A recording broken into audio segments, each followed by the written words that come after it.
Hey fam, how y'all doing today? We have a great show, and we'll be talking with ADOS members from the Triangle ADOS and the Twin City ADOS in North Carolina. We have with us today as our guests Latasha Gibson, Nikki Harrison, Johnny Morant, and William Dickens. How y'all doing today? You're doing fine. Doing good. So we're going to get right into this because we have 4 guests, and I know y'all going to have a lot to say about what you're doing, so we're going to get right into it. So first we're going to start with, tell me who you are and what organization in the ADOS movement you represent. Anybody can start. Okay, I'm Latasha Gibson, and I'm a representative of Triangle ADOS, and Triangle ADOS comprised of Raleigh, Durham, and Chapel Hill in North Carolina. I'm Nicole Harrison, or Nikki Harrison. I am also a member of Triangle ADOS here in North Carolina, and I also am speaking on behalf of CBAC, which is Concerned Black American Citizens. Good evening, family. My name is Johnny Morant, and I'm a member of Triangle ADOS. My name is William Dickens.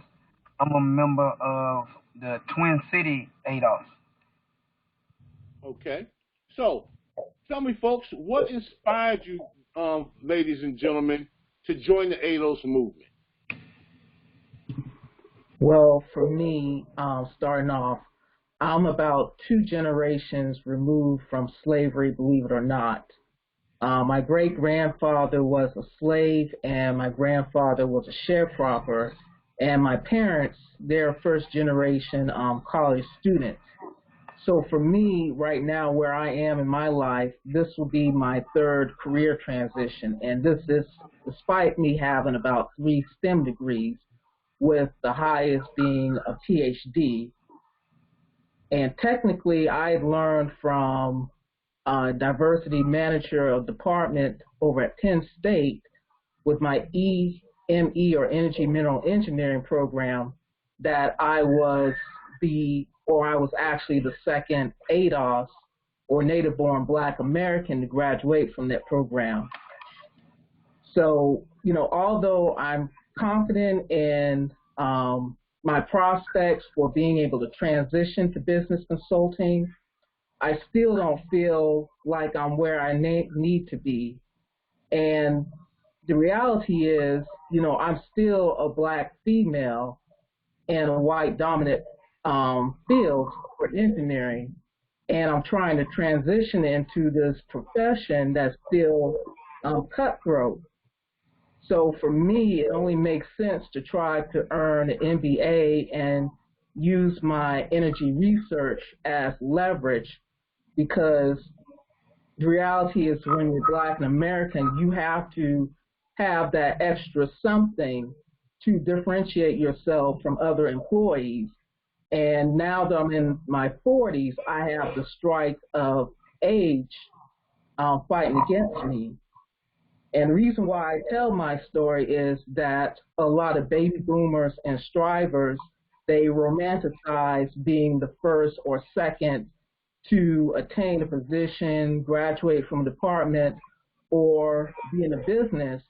But the reality is, at least in my experience, I've sacrificed prospects of marriage, having a family, even used a lot of my prime years trying to achieve, you know, the career that I hope to attain. And what I found within the energy and the engineering and IT industry is not necessarily who you know, but it's who's willing to let you in. a lot of people don't want to believe that the blatant racism that existed in the 60s still exists, especially when it comes to employment. But we know that it's true because when you look at the statistics, several articles have shown that black college graduates have about the same chance of landing employment as white high school dropouts. So, to me, we have a failure of leadership within the CBC. We shouldn't be begging for jobs. We should be able to be leading in small businesses and even have the ownership of some of these companies and leading industries. And my concern is that just like in the IT industry of blacks being shut out, we have in the future that possibility of being shut out in the new green energy economy. So to me, reparations is just the beginning. Wealth independence is the destination. So for me, it's about getting full citizenship and not aspiring or having false aspirations in regards to having proximity to whiteness through privilege and wealth. Okay, so Latasha, I have a question for you about what you were just saying. What are some of the difficulties have you had gaining employment with your degree? Because like you said, you're one of the few blacks that have ever graduated with that type of degree, and you are in the North Carolina Triangle with all those colleges. So can you tell us a little bit of some of the problems you've faced getting employment? Well, to go back, before I actually went into my PhD program, I started with NC State with aerospace engineering program. And even though I was able to work with a career counselor, I didn't get much help from any of the other departments, specifically the co-op. And just like most engineering students, I tried to take advantage of the career fairs that they had. And at that point, they stopped taking resumes and they only gave out the business cards with the websites and told you to apply. But I saw the writing on the wall that I wouldn't be able to attain a career or a job after my master's program right away. So what I did is I had to use money that would have been used for my car insurance, and I went to the NESB conference to attain an internship, which is how I started with the Department of Energy. So to me, the issue is, of course you do have to network and you do have to do what you need to do in order to get job interviews. But the game is that I think a lot of it has to do with standards, and a lot of it has to do with the fact that we do have abuse of the OPT and H-1B programs to where they hire cheap labor in order to make a lot of profit. So a lot of entry-level jobs that would have been available are no longer available. But, I think my situation is a combination of things with just the energy field being in flux. But again, it's not just about who you know, but it's also about who's willing to let you in, because you have to have access to those networks in order to be in the vicinity. But just because you have access to the networks doesn't mean that they're going to hire you, because I've had interviews, but there's no rhyme or reasons to why a person would hire you after interview, let alone actually invite you to an interview upon receiving your resume. To me, it's just a different set of standards and a different set of obstacles that you have to jump over. So you just too smart for them. You probably intimidate them because you aerospace engineering, and they say, oh, we can't let this We can't let this black woman come up in here. She might take over. Well, we're going to move on, and we're going to bring Nicole in. Nicole, the same question for you. What inspired you to get into the ADOS movement? So what inspired me to get into the ADOS movement was, and I'm sure all of us, growing up through life, all of us have asked that essential question when you notice things happening. One of my essential questions, even from childhood, was, why do black people get treated the way that we do? And I'm sure we've all asked ourselves those questions millions upon millions upon millions of times. Even as a child, I would see things, notice things, and I would always ask this question. And of course, you live life, and while going through black life, right, you that question is always on your mind, and you seek to kind of find the answers. So about 5 years ago, when the situation with Trayvon Martin happened, and then it was Freddie Gray, and then Phileo Castile, and then Sandra Bland, and just these killings started happening, and that question, just became more and more prominent, more and more prominent. So about 5 years ago, I guess I became kind of hyper focused on finding the answer to why. And so going through many different avenues, going through, church and religion, and, searching things online and reading and seeing different movements, and, the Pan-Africanist movement and the Hebrew Israelites movement, and just all of these different things that, have their virtues, but didn't quite answer the question why. And so searching online, I ran into Jane Elliott. And from Jane Elliott, I looked at all her videos, and I ran into Dr. Claude Anderson. And from Dr. Claude Anderson, I ran into Boyce Watkins. And from Boyce Watkins, I ran into, before Boyce Watkins, Dr. Francis Cress Welsing. So closer and closer and closer, and more information to answering this question: why do black people get treated the way they do? And so running into Boyce Watkins, I ran into Yvette Carnell. And listening to Yvette and just talking about, she answered the why. She answered the why for me, why we get treated the way we did. And she did it, and it was the only movement that, was accurate in being able to answer that why.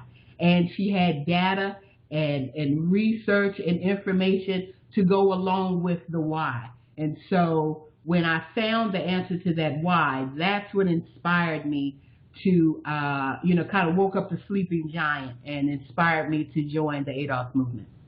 Okay. Now we're going to move on to Johnny Morant. Johnny, same question, because we're all getting to know you here. All right. I was trying to just figure out a way that I could build some wealth so I can pass something along to my children. And I've been in the IT field for 21 years now, have a decent job, make a decent salary. And with that being said, I'm still in the rat race with my job and my little side hustles. And both of those combined weren't generating enough income to help me meet my wealth goals. And I've been listening to a lot of YouTube personalities, and I started listening to Yvette Carnell and Antonio Moore, and when they started talking about the racial wealth gap and introduced me to Dr. Sandy Darity's work, that helped clarify a lot of things for me as to why not only me, but my family and our people as a whole are in the position that we're in, and we don't have any real wealth. And I'm all about reparations. Okay. So those are the three people that are part of the Triangle ADOS group. So now we're going to move on to the lone person from the Twin Cities ADOS, which is William Dickens. William, how you doing? I'm doing fine. Can you answer that same question? Okay. My life has really been built as ADOS.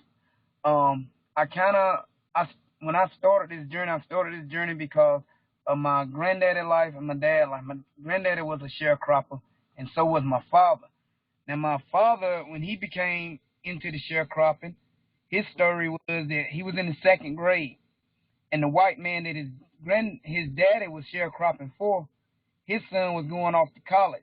So he told my granddaddy that my daddy was going to have to start working on the farm. So my dad had to quit school in the 2nd grade, meaning never learning how to read and write.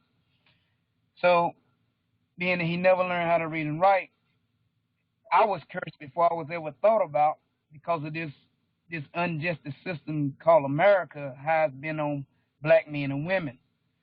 So when I came along, my dad would often talk to me, and kind of like some of everything we all been saying, you feel this vibe of something is different with you, with your life. Why? You know, you always got that why, as we say so much.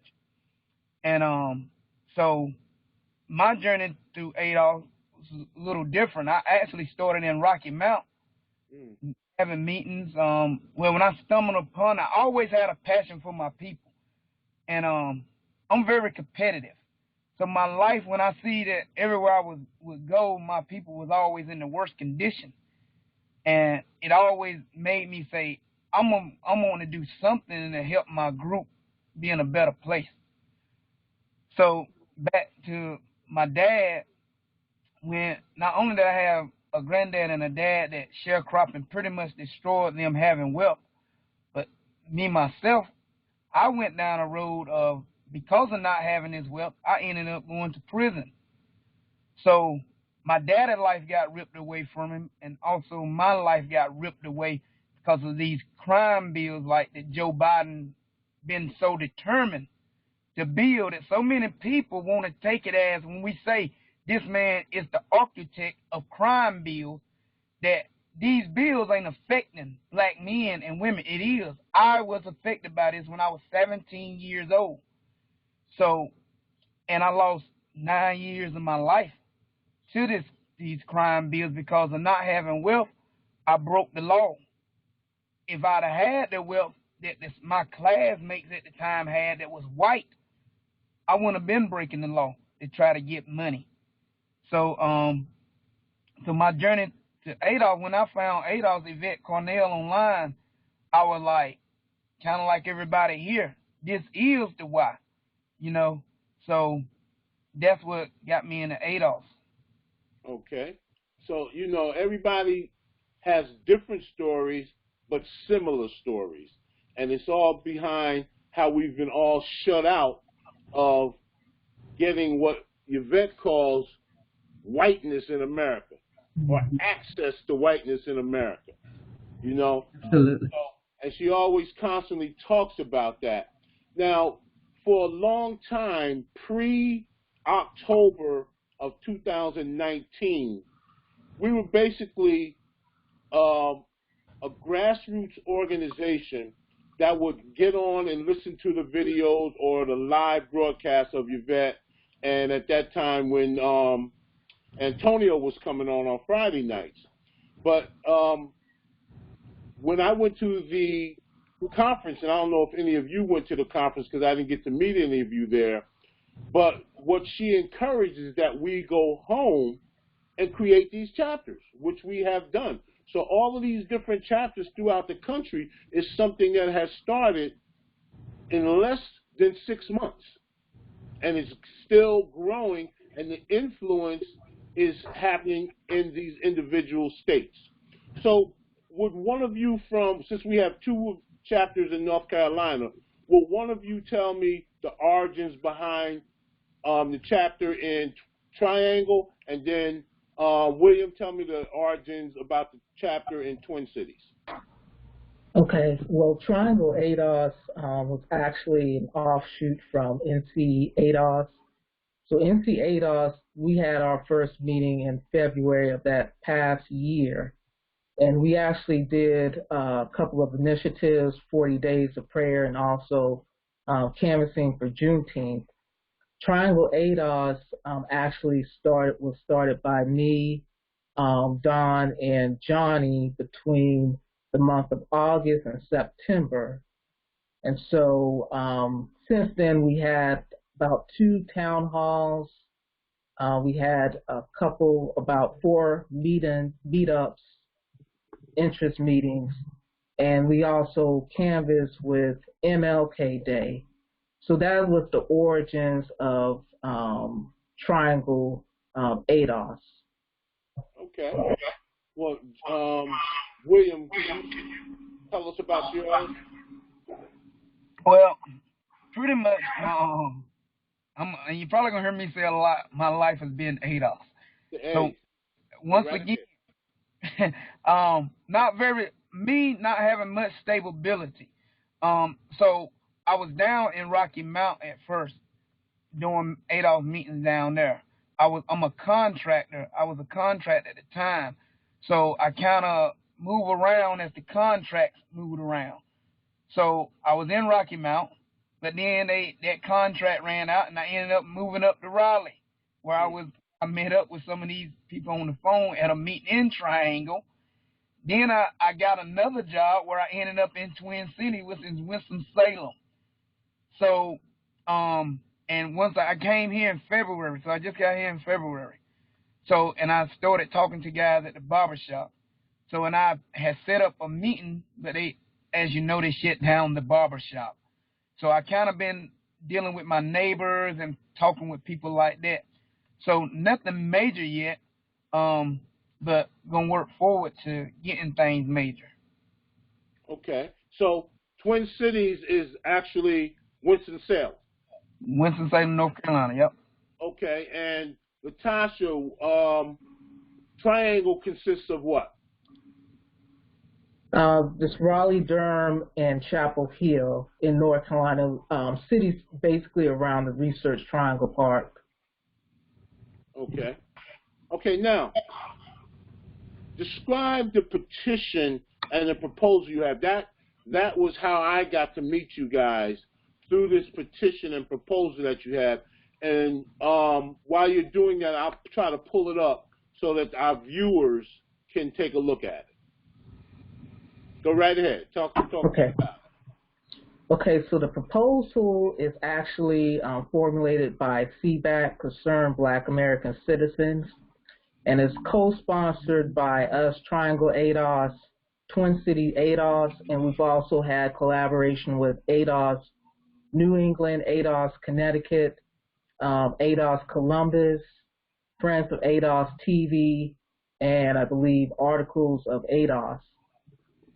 So there's three components. The first component is the monthly amount, which is about $6,000, and we chose that amount because we didn't want to have an amount that could be conflated with reparations. So this is strictly about COVID-19 relief, but we wanted to choose an amount that'll be high enough so that if we were to be negotiated down, we would get at least an amount that we think that is owed to Black Americans. And the reason behind this proposal is that we noticed the disparity of deaths of Black Americans, with Black Americans representing about 13% of the population, but at the time of the proposal dying at a rate or a percentage of 34.7% of all deaths.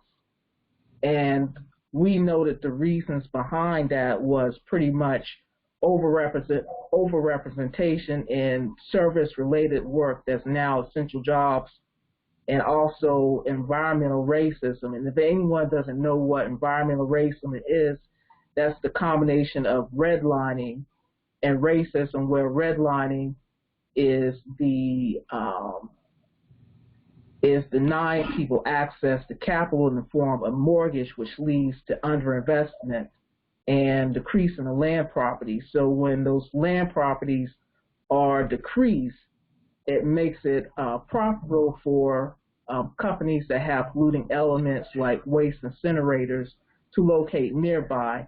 And whenever you have that kind of pollution, it causes respiratory issues, making people more predisposed to other diseases like COVID-19. But for the second component, we had added a 60% incentive. And the reason why we did that is because we could not find a total monthly amount that could capture that wide range in terms of cost of living, particularly for the Northeast and the West. So we chose 60% incentive and capped that off at 2,000. And the third component is obvious. That's federal employee health insurance. The COVID-19, that's a disease. And the thing is, if people lose their jobs, most people, they're going to lose their health insurance. And if you know anything about COBRA, what that does, that increase your amount overall because the employee or the employer is no longer on the hook to subsidize your health insurance. And for the marketplace, premiums actually skyrocket 2 years after Obama left office. So that's not affordable to most people either. So we added the federal health insurance component as well. Okay, so anybody can ask a question. What inspired this proposal and petition? Well, speaking on my behalf and Triangle ADOS, what inspired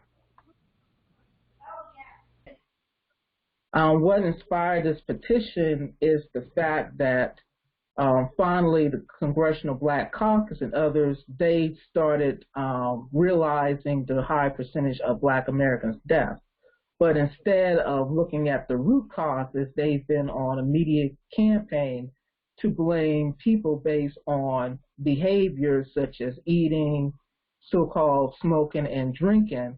But surveys have shown that Black people have practiced some of the methods that has been indicated by the CDC, which is to wash your hands, practice social distancing. So we know that that is not true and that the causes are more likely than the things that I've stated as our case for the proposal. But the second part of that is that from the beginning, a lot of people have been, at least in the ADOS movement, have been on these video conferences with CDC members, representatives, and sometimes other personalities that have been, I guess, called to do these video conference from the NAACP. And basically, they've been screening people and also censored comments, especially any questions regarding wealth disparities. So we put this petition out there specifically through the White House government website because we wanted to get out of the pigeonholing of the CDC and hold the entire U.S. government accountable, to put this front and center so that we can make it known that this is something that needs to be addressed and that they need to try to find solutions regarding the outside death disparities. Okay. Now, have you had any challenges pertaining to this initiative? And if so, what measures are you taking to overcome these obstacles? Anybody can answer.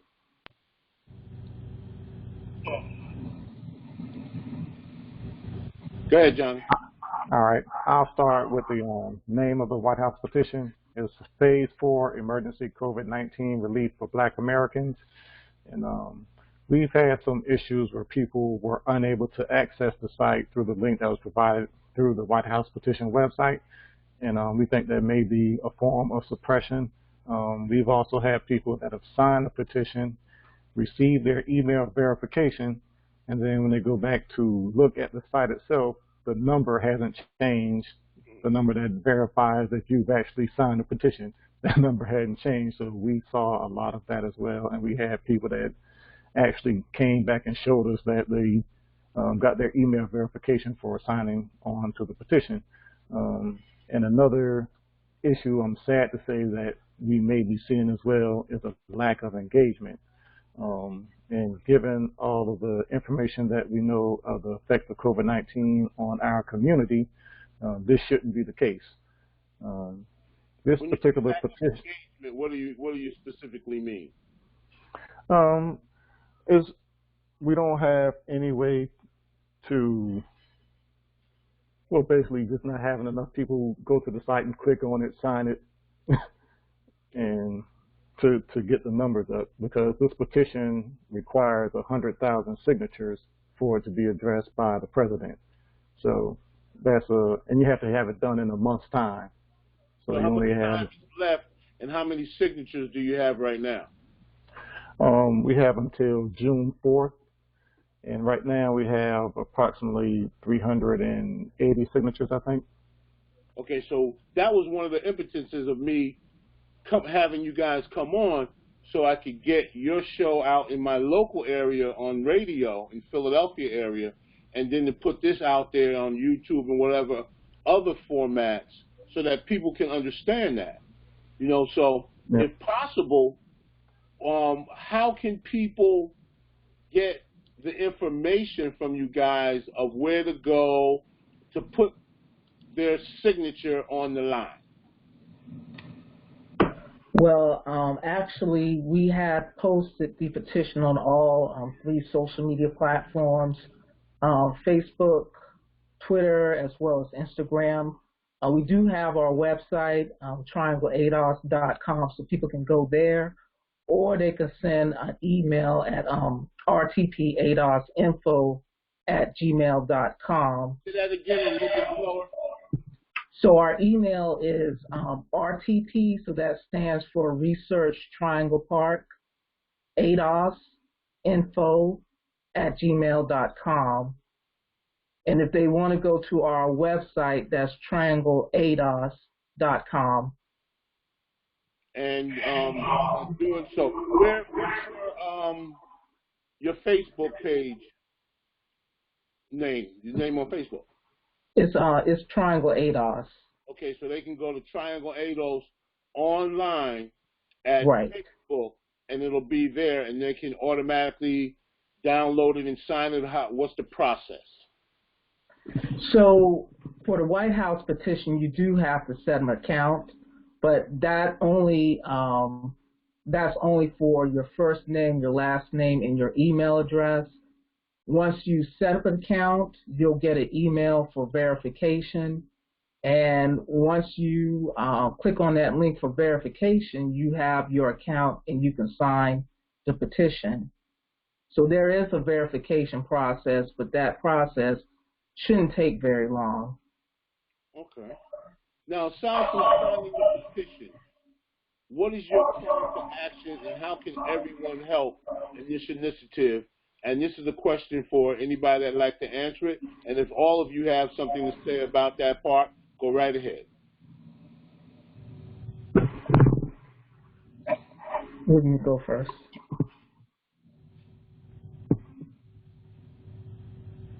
Can you say that again? I didn't hear you good.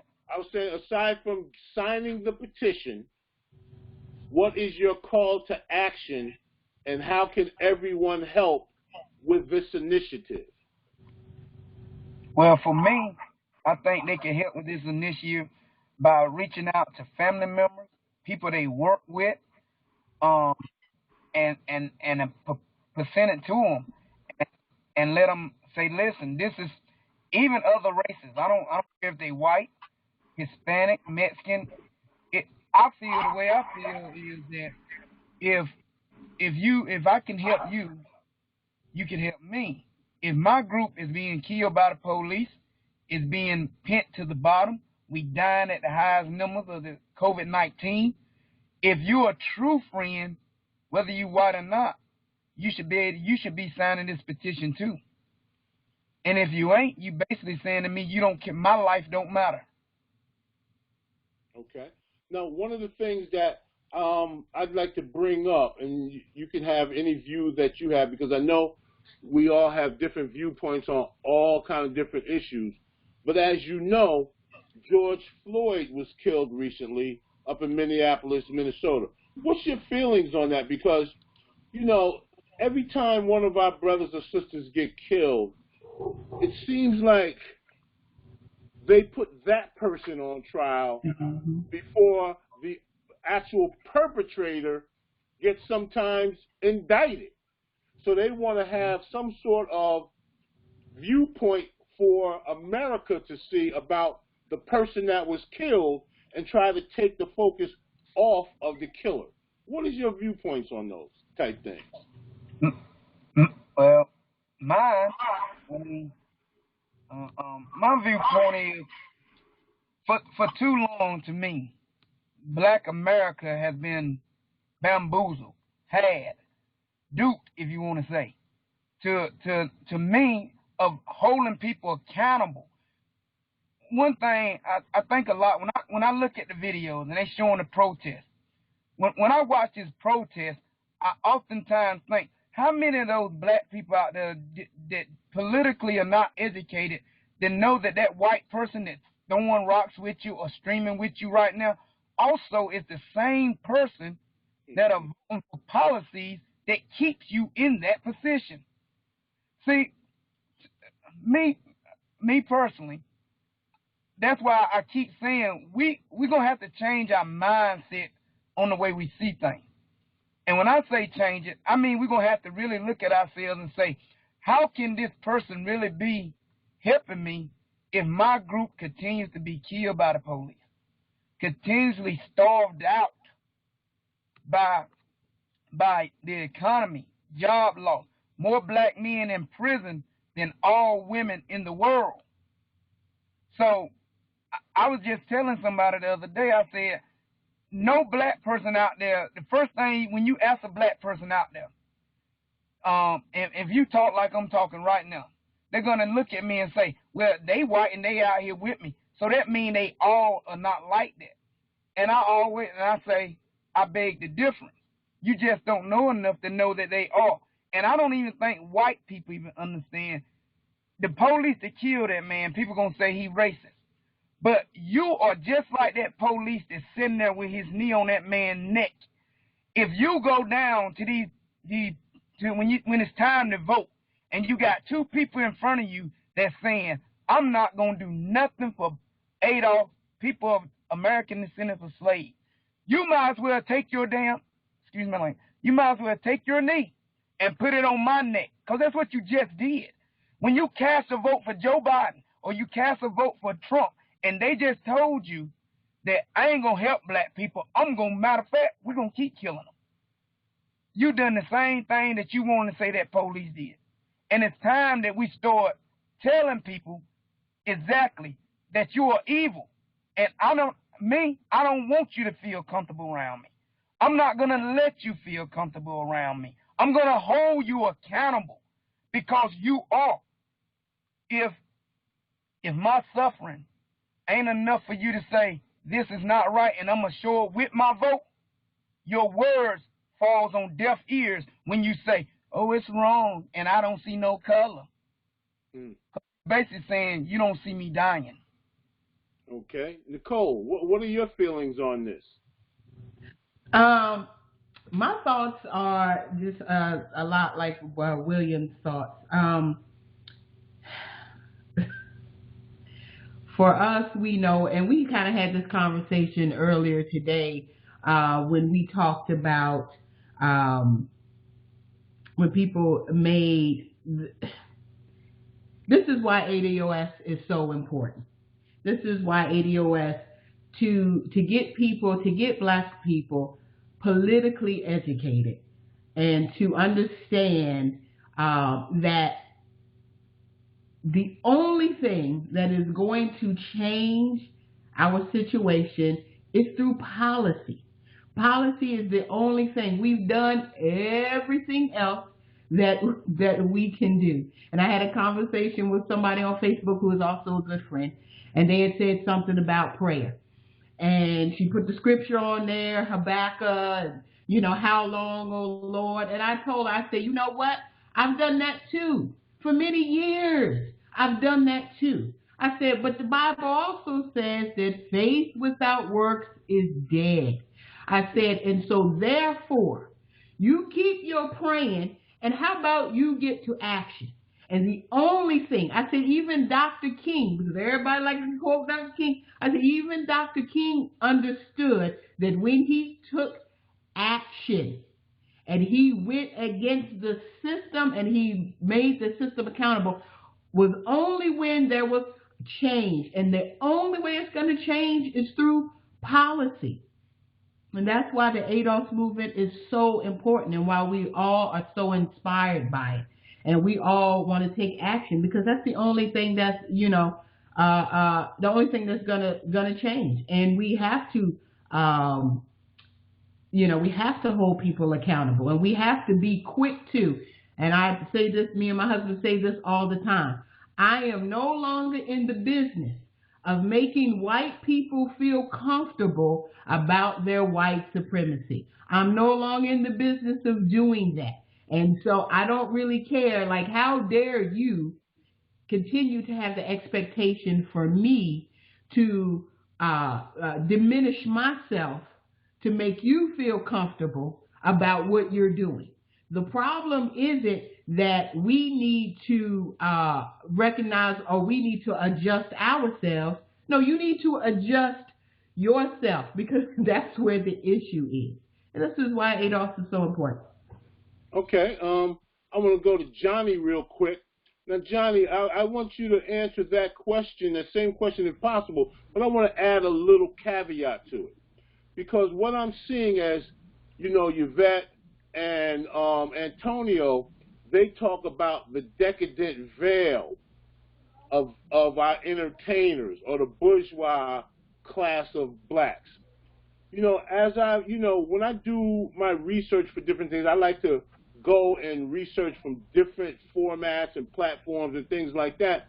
But what I see is many of this decadent veil group of people, they always try to flip it around and try to make it seem like freedom fighters, which we are in the wrong, because we're going about it like William and Nicole just said. They talk to make folks comfortable because they have these type of jobs. What's your feelings on that? Well, I think we saw a lot of this happen when Obama was president, and he came out and called the guys that came out protesting in Baltimore, he called them thugs, and he was basically doing what you just said, out there trying to make white people comfortable in committing the re-traumatization of ADOS in America. And we see these actions where they kill one of us, they broadcast it on the news. It's a traumatizing experience to everybody that sees it every time that it happens. And what ADOS black people have to realize is that all of this is allowed to happen because we aren't politically engaged enough. It isn't enough of us politically engaged, paying attention to what's going on in politics and holding these politicians accountable for what they're doing. Like now we have Joe Biden out here, and this is the guy who is the architect of the omnibus crime bill. And he also is he's using his own words, he signed on to every major legislation that's funded crime legislation since he's been in office, which is over 40 plus years. He's also been involved with the militarization of police officers, not police officers, but the police departments. That was this program called Program 1033, I believe it was, and also DHS funding of police stations to get more military grade weapons. And as you saw last night and night before, that's what the police came out with, military grade weapons. And we also saw a lot of that when the gentleman was killed down in Charlotte. Charlotte, North Carolina, you saw a big police force they rolled out the tanks and all types of guns out there on people down in Charlotte. But yeah, back to the decadent veil. We have celebrities that come out all the time. They'll say something cute on Twitter or on their Facebook platform to make it sound initially like, oh, this is such a horrible incident. And then the next tweet or quote they make like, well, this black person shouldn't have been doing this, and maybe if they did it that way, this wouldn't have happened, or making some crazy excuse for why a black person was killed. And like this incident with With George Floyd, it was over a fake $20 bill. So why would something like that guarantee a death sentence for anybody? And he wasn't even resisting. That's Right. The man was stuffed on the ground with Right. other officers just looking around. Right. So you had the video that came out. They showed them pulling out of the car. He walks over to the side, no problem, sits down on the ground. They show him get back up. They handcuff him, walk him over to the car. Camera cuts out, comes back on. He's on the ground. The guy is sitting on his neck with all of his weight, with his knee on his neck and his other knee on his back. And what we couldn't see, which was revealed in some pictures from other people, is there are two other cops over there sitting on him as well, kneeling on him as well.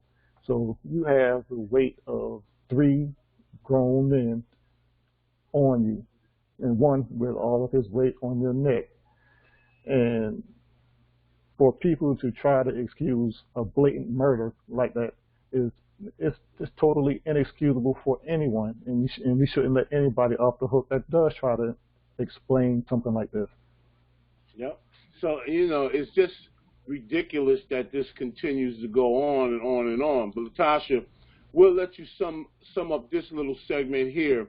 And another little caveat that I have for you is, what is your group's feeling on Joe Biden being the presumptive Democratic candidate? Latasha?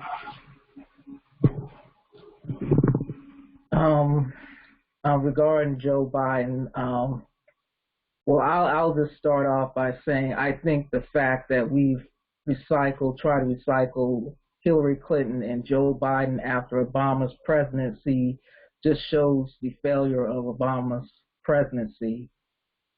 Because first off, Hillary Clinton, she was the advocate for the crime bill, and Joe Biden, he was the architect for the crime bill.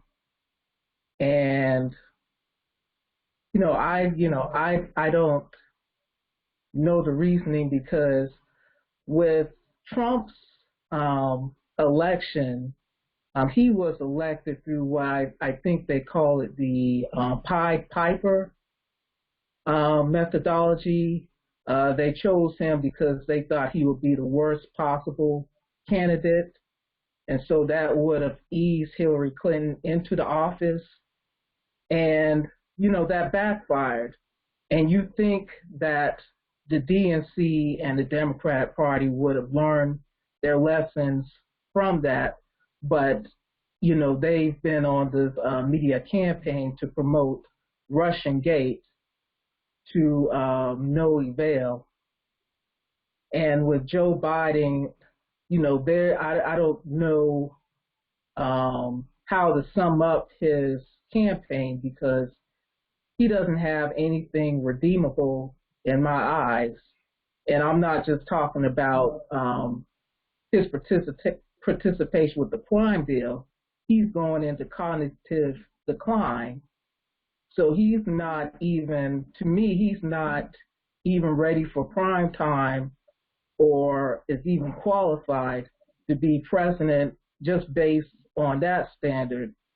He has no empathy, and I think things are at the point to where he's in such cognitive decline that he can't hide his racism just through the gaps that he has on a week by week basis. I mean, no one you don't have to be a part of press to know what's wrong with him, saying that you're not black if you don't vote for me. Can't try all tricks. That's just showing the level of arrogance and the level of entitlement. But even worse, it just goes to show the mindset that Black Americans are pretty much a captured electorate in their minds.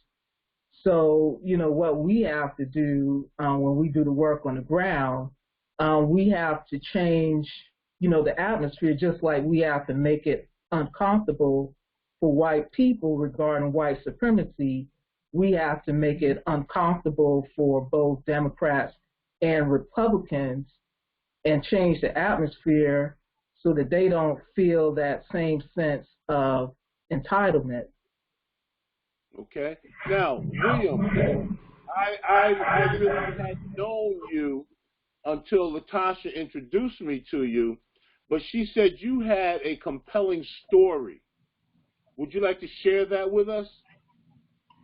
Yeah, well, it's kind of part of what my story started out when you asked me why did I become involved with ADOS. It's cause that's been my life. I've been pitting at this bottom, and I've been in the ugliness of this bottom. Like I said before, my granddaddy was a sharecropper, and my dad was a sharecropper with a second grade education. My granddaddy never got educated, never even went to school, period. My dad, on the other hand, went to the second grade. He never learned how to read and write. Now, my dad had a very hard life. He had 6 kids. He raised them all, kept food on the table and a shelter over their head. Through the journey of my dad's life, he had 2 heart attacks. He filed for disability at the time of his heart attack and was denied disability after 2 heart attacks. You know, and so he had to keep working. He had no choice because his kids still got to eat. So he finally got approved after about the 4th heart attack. He got approved for it. After all, I mean, you sit as a child and you're looking like, what do it take for a black man to get anything? Just they waiting for him to die. So, but he got it. Now, and of course, this leads to me, because we already at the bottom. My mom and dad, they doing all they can. Even me and my brothers, we worked on the farm. So my whole household was working. I started working on the farm when I was 9 years old. So, and it just, to me as a child, looking at it, and you're looking at people around you in the same situation, but these other kids over here, these white kids, like their life is like the TV, You're like, how in the world? As a child, I think back to, like, I was like, yo, I'm not going to be like this. And I really don't care what I got to do to get something better. With no answers, I turned to the streets. I had no answers for it. So, and my dad, he done everything he could, and my mom, to try to keep me from that life. But my attitude was, yo, I mean, they got everything. And I'm going to do what I got to do to get me something too. And at the same time, I'm young and I'm ignorant. I don't know no way out of it. And my mom and dad don't know no way out of it. So, I mean, I went for what I saw, once again, other ADOS men around me doing, trying to get off that bottom. And I turned to the streets. And in turning to the streets, of course, I ran away from home because my dad wasn't going for it. You know what I mean? So, but when I was out there, I ended up going to prison. In my term of being in prison, I stayed in prison 9 years and 6 months. I remember the day my dad came and picked me up from prison. And once again, my mom, we didn't really go to church like that. My dad, but when I got in trouble, I think it broke my dad's heart so bad, he didn't know nowhere else to turn. He went from the root doctor to the preacher. I don't know which one was the worst, you know what I mean? But in the process of it, when they would come and see me, he would say, you got to believe in God. He's going to get you out of here. And I would always say to my dad, we must forget about slavery when we're talking about saviors. Because the people before me, my ancestors before me, was being slaughtered, raped, murdered on a daily basis. And, so with me, my attitude was, we're going to have to save ourselves, and I'm going to have to figure out how I go about doing this. So, of course, when I was in there, I did a lot of reading. I read Malcolm X. I even read Hitler. I read a lot. I did a lot of reading. And people would always ask me when they saw me reading Hitler, he wasn't nothing but a racist. I said, but something made him. Something made him. You see, and I don't think we even realize today in America, people don't become these things. It's other things going on that create these things. It's like we want to forget that I have took a generation of people and enslaved them, and at the same time as enslaving them, I also have locked them out of wealth and done everything I could to keep them at the bottom. But now I'm gonna blame them for it.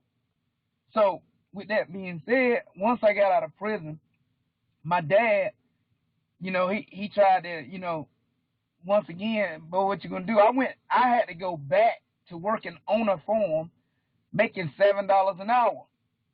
Now when I went back to working on this farm, I remember one day we had to go get 2 cotton pickers.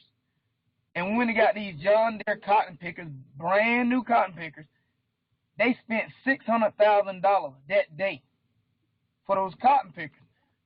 So I'm standing here, like, we got back from South Carolina, we came back, and I asked one of the guys, I said, look, I said, one day I want to have something. And I said, can you at least pay me $12 an hour? Listen to what I'm asking for, $12 an hour. Still it ain't no significant money to change my life, but I say it's better than 7. And this white man, he looked at me and he said to me, Junior, we can't afford to pay you $12 an hour. He said, but what we can do, and I'm telling you this story to give you a scenario of how deep white people, what they really see us as. He said to me, he said, Junior, what I can do though, I can give you a piece of land and put you a trailer on it. And as long as you work for me, you can live on that land and that trailer free. Basically, in 2004, I got told that I could be a slave again. Wow, I got a sharecropper. At best, a sharecropper. That's again in 2004. Now, also, another experience that I always want people to, I know people hear the word convict leasing and assume that. William, can you make this one short because we're running out of time? Okay. So I'm going to just touch on convict leasing. I just want people to understand it. Convict leasing is still alive, thriving in 2020. I was doing convict leasing when I was in prison. Once free from prison, the same job that I had worked in prison, I was denied that job once I was free. And what the man told me was, if you go back to prison, I'll hire you back. Oh, my goodness. Life. Oh, my goodness.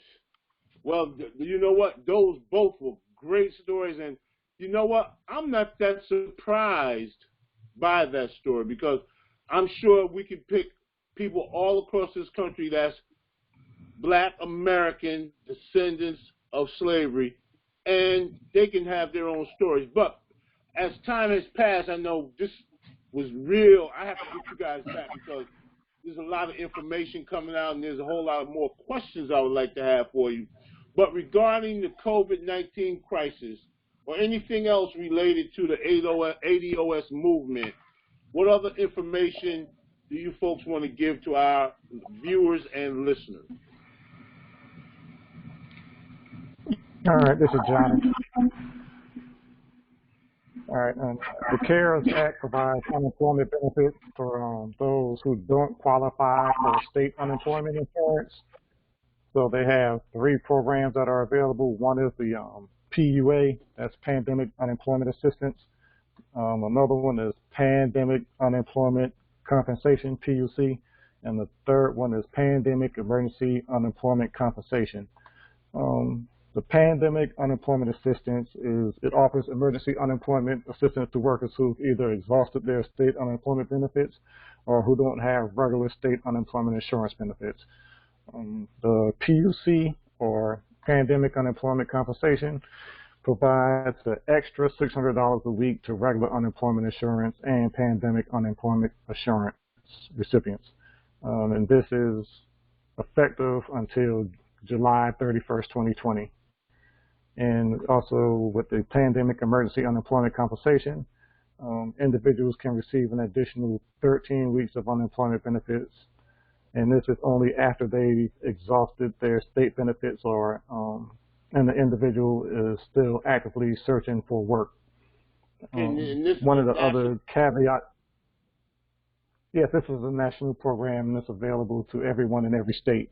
There may be some differences from state to state as to how they apply, but they should have it all of it available on your different state websites. And one other thing about this, you can't quote unquote double dip. So say if you're already receiving a PPP payment or drawing unemployment from your employer, you can't receive any of the other pandemic relief funds at the same time. You can be enrolled in those programs, so you can be enrolled to receive PUC, PUA, or PEUC, and get that coverage once your employee benefits end or the state covered insurance ends. Okay. Anybody else? Natasha, Nicole? Nikki has something for CBAC. Okay. Yeah, so I was just going to say, if anybody wanted to get involved via CBAC, you can visit cbacusa.org.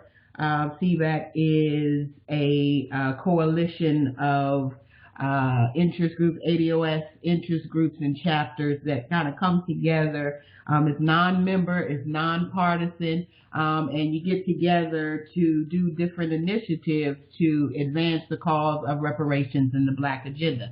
So if there's something that if there's not an ADOS chapter in your area, or you may not necessarily want to become a member, but you still want to get involved with ADOS and the ADOS movement, CBAC is an avenue in which you can do that, cbacusa.org. Okay. Natasha, do you have any final words?